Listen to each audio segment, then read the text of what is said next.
ప్రజలెవరూ ఇబ్బంది పడొద్దు.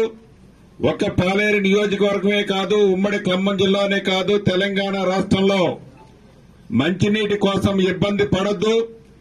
ఎన్ని కోట్లైనా ప్రభుత్వం ఖర్చు పెట్టడానికి సిద్దంగా ఉందని రేవంత్ రెడ్డి గారి ముఖ్యమంత్రి నాయకత్వంలో నిధులు పుష్కలంగా ఇచ్చాం.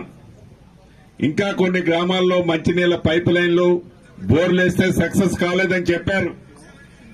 ఈ సీజన్ అయిపోయిన తర్వాత వాటిని పర్మనెంట్ గా ఆ మంచినీటి సమస్యను కూడా పరిష్కరిస్తాం. రాబోయే మొదటి సంవత్సరం అంటే ఈ సంవత్సరం లోపులోనే మీ ఇళ్ల ముందు ఒక్క కుక్కలేని గ్రామంలోనే కాదు, ఏ ఊళ్ళో కూడా రోడ్డు సిమెంట్ రోడ్డు లేదన్నా నా ఇంటి ముందు అన్న ఈ విధంగా సిమెంట్ రోడ్డు పూర్తి చేపిస్తాను. ఇళ్లకు మంత్రిని, ఇళ్ల స్థలం ఇచ్చే మంత్రిని నేనే కాబట్టి, పాలేరు నియోజకవర్గం అంటే నా సొంత ఇల్లు కాబట్టి, ముందు నా ఇల్లు నేను చక్కదిద్దుకోవాలి కాబట్టి, నా పాలేరు నియోజకవర్గ ప్రజలకి, అర్హులైన వాళ్ళందరికీ 100కి 100% ఈ కోడ్ 8వ తారీఖుతో అయిపోతుంది. ఈ 15వ తారీఖు మంచి రోజులు ఎప్పుడు మొదలైతాయో నేనే వీలైనన్ని ఎక్కువ గ్రామాలు మళ్లీ వస్తా. మొదటి విడత కొన్నిస్తా.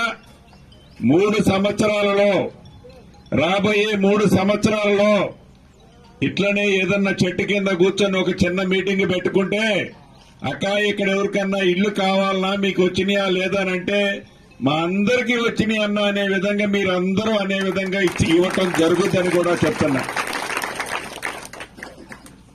సిమెంట్ రోడ్లు, రేషన్ కార్డులు, పెన్షన్లు, ఇళ్ల స్థలం లేని వాళ్లకు ఇళ్ల స్థలంతో పాటుగా ఇల్లు, మంచినీళ్లు, దీంతో పాటుగా వ్యవసాయానికి కూడా ఒక ప్రణాళిక వేస్తున్నా. నాగార్జున సాగర్ లోకి నీళ్లు రాకపోయినా ఈ పాలేరు ప్రాంతంలో పాలేరు రిజర్వాయర్కు నీళ్లు సీతారామ టైం పట్టేటట్టుంది.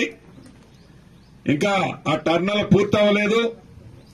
ఆ పని చేస్తూనే వీలైనంత తొందరగా వేరే మార్గం ద్వారా నీళ్లు ఎలా ఇవ్వగలుగుతామో వాటిని కూడా అధికారుల్ని పర్యవేక్షించమన్నా వీలైనంత తొందరలో సాగునీరు సమస్యను కూడా శాశ్వతంగా పరిష్కరిస్తాం. ఇక వ్యక్తిగతంగా ఇందాక అక్క అడిగారు, వ్యక్తిగతమైన సమస్యలున్నాయి. అది ఆరోగ్య రీత్యా గాని, పిల్లలకు చదువు రీత్యా గాని, భూముల వ్యవహారంలో కానీ వ్యక్తిగత సమస్యలున్నమాట వాస్తవం. పంచాయతీలు వీలైనంత వరకు పరిష్కరించడం కూడా జరుగుద్ది. పేదవాడికి ఎవరైనా పిల్లలు చదువుకునే ఇబ్బంది కలిగే పిల్లలకి ప్రభుత్వ పక్షాన సాయం చేయగలిగేది చేపిస్తా. సాయం చేయలేని వాళ్ళకి వ్యక్తిగతంగా నేను చేయగలిగిందంటే అది కూడా చేస్తా. దాంతో పాటు వైద్యం విషయంలో కూడా ప్రభుత్వ పక్షాన మంచి వైద్యం చేపిస్తా.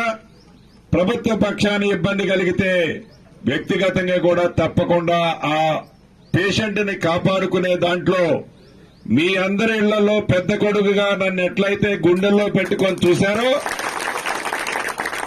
మీరు నన్ను ఎట్లయితే గౌరవించుకున్నారో అదే పద్ధతిలో ఇటు పక్క నుంచి నీ పెద్ద కొడుకు కూడా మీ కష్టాలు కన్నీరు తుడుస్తాడని కూడా మనస్ఫూర్తిగా చెప్పిపోవడానికి వచ్చా.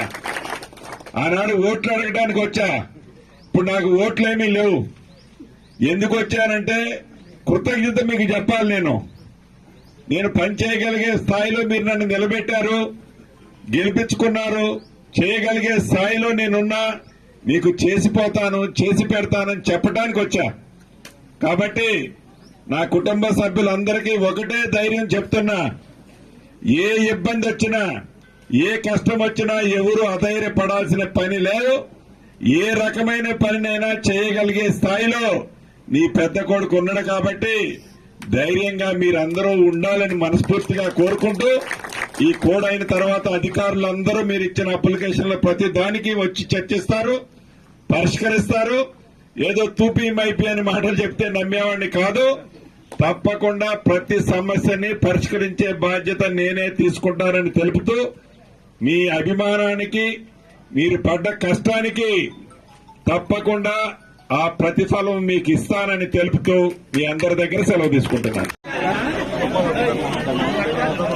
ఏదున్నా కూడా కొంచెం టైమింగ్ మనం చేసుకోవడానికి